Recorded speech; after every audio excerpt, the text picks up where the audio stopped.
it is time for you to start walking into the storm. Okay. I don't know who this message is for.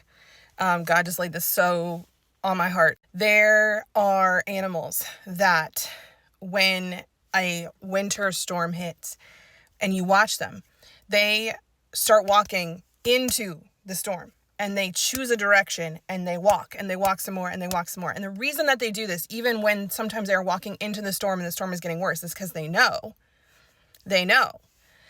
picking a direction and continuing to walk intentionally towards that, even if things get worse, a lot worse, means that you're eventually going to get through the storm. Are you hearing me? You keep picking a direction and walking and starting to get into the storm and then taking the storm around you as evidence that you should turn around, that you should go a different direction, that you should do things different. No. God has given you a calling. He has given you a vision. He has said, this is the direction that I am encouraging you and I am laying out a path for you to walk.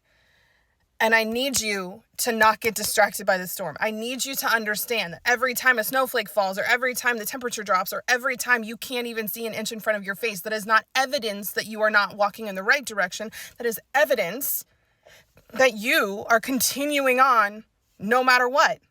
Okay? So stop giving up. Stop changing direction. Stop going, oh, this must mean that I'm not supposed to be doing this. No.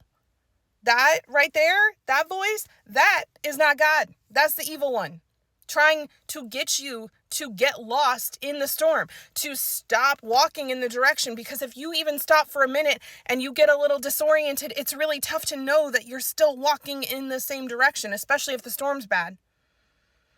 Do you know how much energy you waste and you lose when you stop and you pause like that? And I'm not talking about stopping to rest. I'm not talking about stopping to ensure that you are well resourced, okay? That's not what I'm talking about.